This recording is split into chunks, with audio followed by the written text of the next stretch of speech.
Bonjour à tous. Nous allons aujourd'hui commencer le chapitre 2 d'immunologie sur l'immunité adaptative qui est en fait le prolongement du chapitre précédent de l'immunité innée. Le premier document, vous devez le reconnaître, on vous l'a déjà présenté.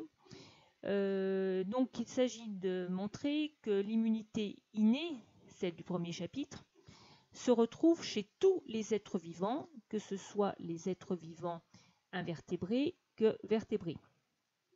L'immunité adaptative, donc celle que l'on va voir aujourd'hui, ne concerne que les vertébrés. Et donc, elle est apparue il y a à peu près 450 millions d'années. Elle s'ajoute à l'immunité innée. L'immunité innée étant indispensable, on en reparlera, vous l'avez déjà vu, mais on en reparlera. Et elle va assurer une action beaucoup plus spécifique contre des molécules ou des parties de molécules. En première partie, nous allons voir la réponse immunitaire adaptative face à une infection virale. Et le virus qui est pris en exemple dans le programme, c'est le virus de la grippe. Comme vous le savez, tous les ans en France, nous avons une épidémie de grippe qui concerne jusqu'à 2 à 3 millions de personnes selon les années. On vous a mis en lien une petite vidéo qui vous explique le cycle du virus. Ce virus, vous l'avez également dans votre livre, page 298. Donc, il possède effectivement une membrane et une capside donc, qui enveloppe ce virus. Et on voit que sur cette partie donc, du virus extérieur se trouvent des protéines particulières que l'on appelle l'hémagglutinine et la neuraminidase.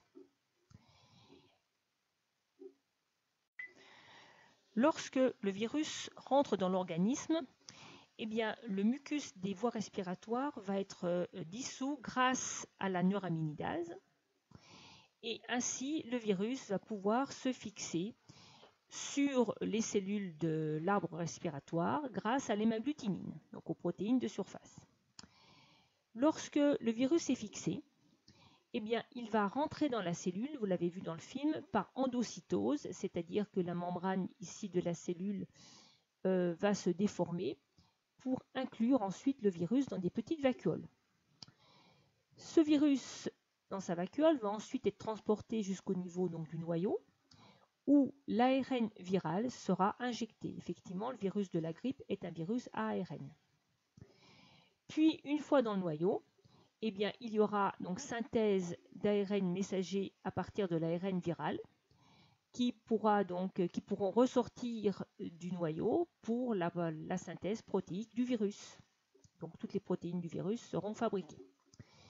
Et puis on aura également une transcription particulière à partir d'un ARN viral. Il y aura donc synthèse d'ARN complémentaire à l'ARN viral qui pourra à nouveau donner de l'ARN viral. Ensuite, dans le cytoplasme, l'ARN viral plus les protéines virales vont se rassocier pour bourgeonner de nouveaux virus. Ces nouveaux virus pourront infecter de très nombreuses nouvelles cellules. Et c'est ainsi que la propagation du virus s'effectue dans l'organisme. Voyons maintenant comment l'organisme va répondre à cette infection.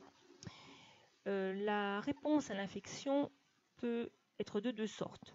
En première partie, en grand A, nous verrons la réaction adaptative humorale avec l'intervention des lymphocytes B. Et en grand B, nous verrons plus tard l'intervention d'autres lymphocytes et lymphocytes T. Alors déjà, je vous présente donc un document où on vous montre la production d'anticorps lors d'une infection. Les anticorps, ce sont des protéines circulantes, on le verra dans quelques instants. Alors, quand on regarde le graphique, vous avez ici le temps après l'infection en jours, donc temps après l'infection grippale, au virus de la grippe. Vous avez donc en rouge la courbe concentration du virus dans le sérum. On voit que, effectivement, quand le virus rentre dans l'organisme, très rapidement, en l'espace d'1 à 2 jours, on atteint le taux maximum de virus dans l'organisme. Puis après, ce taux se stabilise et il diminuera progressivement à partir du 3e, 4e jour pour ensuite disparaître complètement le 10e jour. D'autre part, on voit également la concentration en anticorps dans le sérum. On voit que ces anticorps n'apparaissent dans le sérum qu'à partir du 3e, plutôt même 4e jour. Donc pendant 4 jours, il n'y a pas encore d'anticorps dans l'organisme. Et puis, on voit également les symptômes de la réaction inflammatoire qui, eux, apparaissent extrêmement vite dès le premier jour, où on a donc une réaction inflammatoire très importante, parallèlement donc à l'augmentation du nombre de virus dans l'organisme. Or, comme vous l'avez vu précédemment, la réaction inflammatoire se traduit par rougeur, chaleur, douleur, gonflement, fièvre, etc. Et donc, c'est la raison pour laquelle on trouve au niveau de la muqueuse nasale et de la gorge ces symptômes de rougeur, de chaleur, de douleur. Et ce qui explique que lorsque l'on est infecté par la grippe, très très rapidement, dès la première journée, on a donc ces sensations désagréables. Cependant, pourquoi faut-il attendre si longtemps avant d'avoir des anticorps? Vous le comprendrez très vite dans la suite du cours. Document 2, page 299. On vous présente ici une électrophorèse d'un sérum de lapin infecté. Autrement dit, on fait migrer dans un champ électrique les protéines du sang d'un lapin. Donc d'un lapin infecté en haut et d'un lapin non infecté en bas. Et on peut ainsi identifier les protéines que l'on trouve dans le sérum de ces deux lapins. On s'aperçoit que dans le sérum de lapin infecté, on a davantage de globulines, alpha, bêta, gamma. Or, ces globulines font partie de la grande famille des immunoglobulines. Et les immunoglobulines sont tout simplement ce qu'on appelle plus simplement les anticorps. Autrement dit, ce document prouve que lorsque l'on a une infection, on a multiplication du nombre d'anticorps. On vous a mis en rouge une phrase donc très importante, anticorps égale immunoglobuline. Autrement dit, dans un sujet de bac, si on vous demande de parler des immunoglobulines, vous devez aussitôt comprendre que l'on vous demande d'expliquer tout ce que vous savez au sujet des anticorps.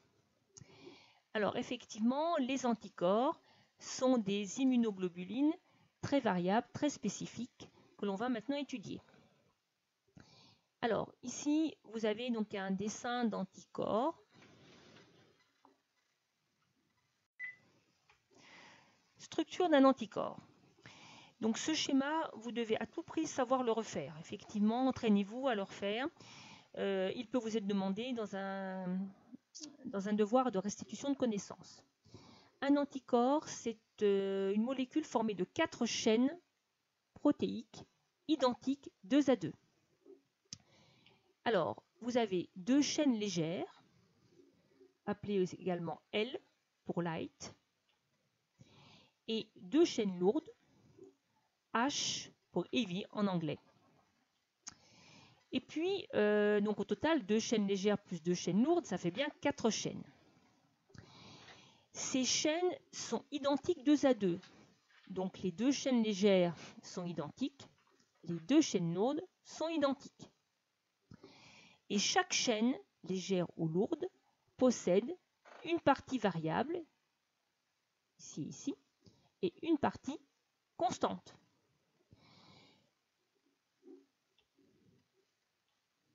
D'autre part, comme les chaînes sont identiques 2 à 2, vous comprenez que la partie variable ici est rigoureusement identique à la partie variable ici.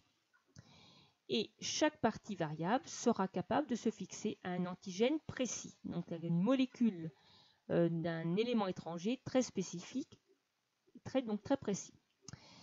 De l'autre côté de l'anticorps, donc à la base de l'anticorps, on a un site de fixation à une autre cellule, lymphocyte B ou macrophage, donc ça on comprendra plus tard dans le cours. Donc les anticorps peuvent être soit circulants dans le plasma, soit peuvent se fixer sur ces cellules grâce à ce site particulier. Et les deux S ici représentent des ponts disulfures qui permettent d'assembler les chaînes ensemble. Sur ce document, vous avez par exemple un anticorps anti-GP41, un anticorps anti-GP120. Ce sont des anticorps sécrétés lors d'une infection par le virus du sida. Simplement, vous remarquez que toute la zone qui a été fluorisée ici montre que les acides aminés entre ces deux anticorps sont quasiment tous différents. Alors que sur la fin de la chaîne ici, entre ces deux anticorps, on a beaucoup d'acides aminés en commun, ça correspond aux petits traits qui sont ici.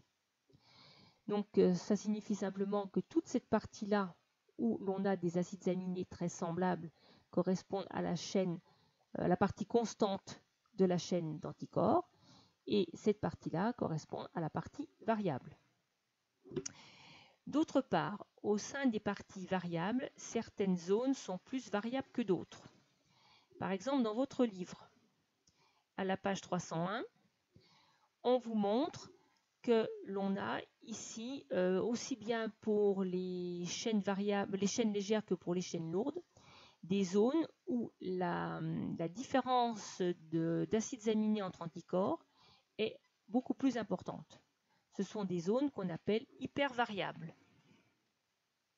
Or, quand la chaîne d'anticorps se replie sur elle-même, se reploie sur elle-même, eh bien, les régions variables vont se rapprocher de telle sorte que cela créera un site de fixation très spécifique à une catégorie d'anticorps donnée et qui permettra donc la fixation d'un antigène viral, lui également très spécifique. Donc la spécificité des anticorps est due à leur partie variable et l'organisme est capable de produire une variété quasi infinie d'anticorps. Cela peut paraître surprenant, vous comprendrez plus tard.